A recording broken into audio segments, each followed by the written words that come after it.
माँ दुर्गा का अष्टम रूप महागौरी की कथा। माँ दुर्गा का अष्टम रूप महागौरी है। महागौरी के 4 भुजाएं हैं। उनकी दाई भुजा अभय मुद्रा में है और नीचे वाली भुजा में त्रिशूल शोभता है। बाईं भुजा में डमरू डम डम बज रही है और नीचे वाली भुजा से देवी गौरी भक्तों की प्रार्थना सुनकर वरदान देती हैं। जो स्त्री इस देवी की पूजा भक्ति भाव से करती है उनके सुहाग की रक्षा देवी स्वयं करती हैं। कुंवारी लड़की माँ की पूजा करती है तो उसे योग वर प्राप्त होता है। पुरुष जो देवी गौरी की पूजा करते हैं उनका जीवन सुखमय रहता है। देवी उनके पापों को जला देती है और शुद्ध अंतकरण करती है।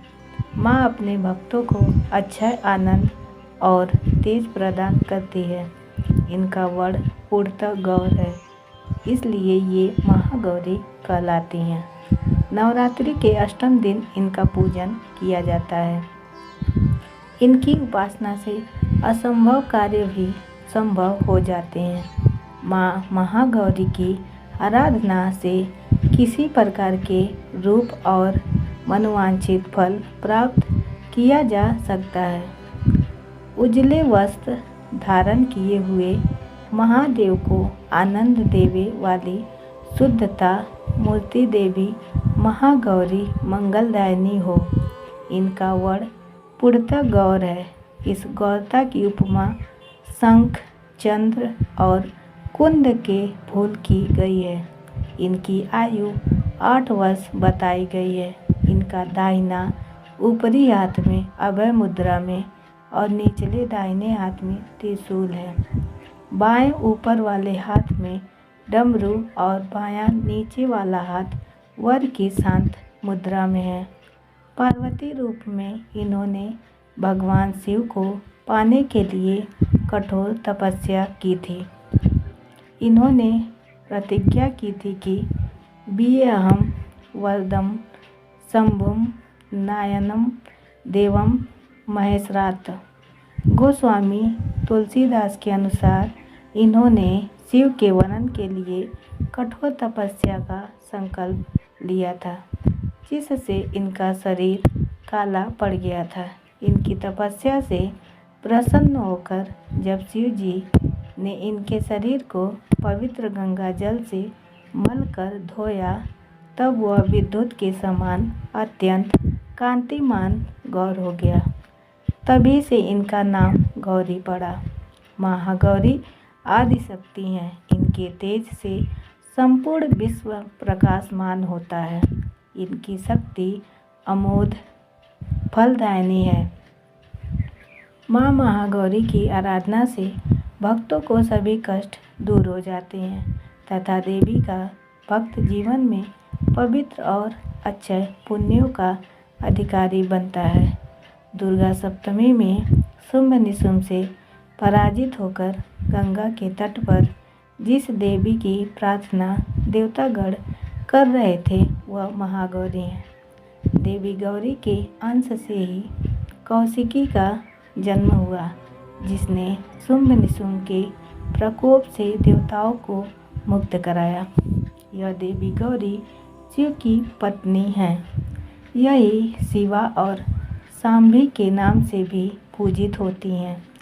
नवरात्रि के 10 दिनों कुंवारी कन्या भोजन कराने का विधान है, परंतु अष्टमी के दिन का विशेष महत्व है। इस दिन महिलाएं अपने सुहाग के लिए देवी माँ को चुनरी भेंट करती हैं। देवी गौरी की पूजा का विधान भी पूर्ववत है, अर्थात जिस प्रकार सप्तमी तिथि तक अपने माँ की पूजा की है उसी प्रकार अष्टमी के दिन भी देवी की पंचोपचार सहित पूजा करें। माँ महागौरी की कथा। देवी पार्वती रूप में इन्होंने भगवान शिव को पति रूप में प्राप्त करने के लिए कठोर तपस्या की थी।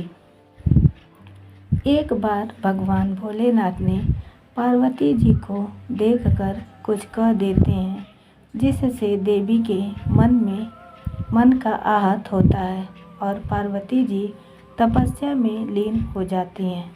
इस प्रकार वर्षों तक कठोर तपस्या करने पर जब माता पार्वती नहीं आती तो माता पार्वती को खोजते हुए भगवान शिव उनके पास पहुँचते हैं।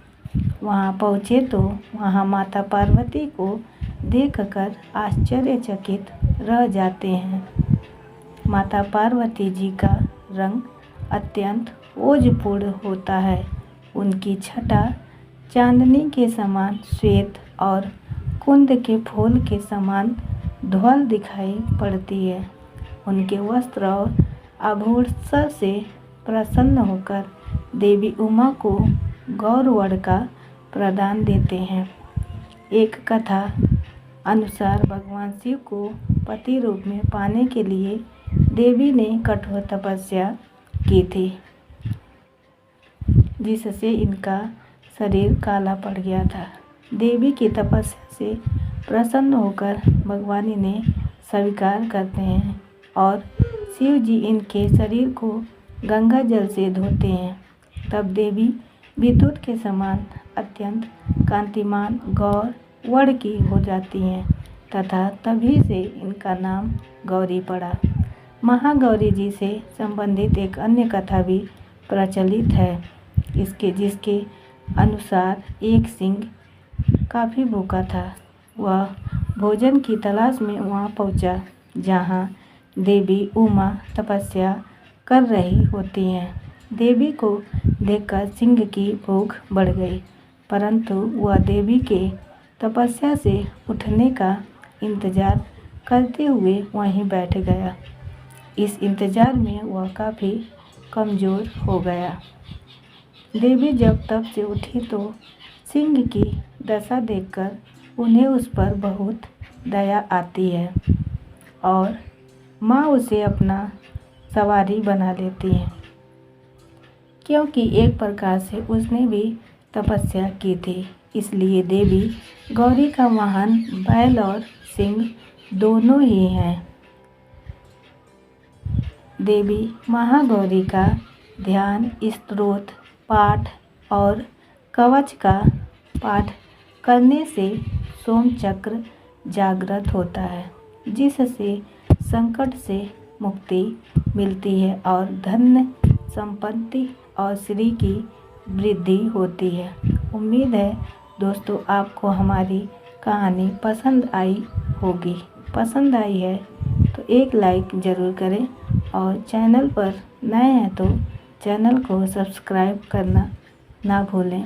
साथ ही बेल आइकन दबाना ना भूलें ताकि अगली अपडेट सबसे पहले आपको मिले। धन्यवाद। जय माता दी।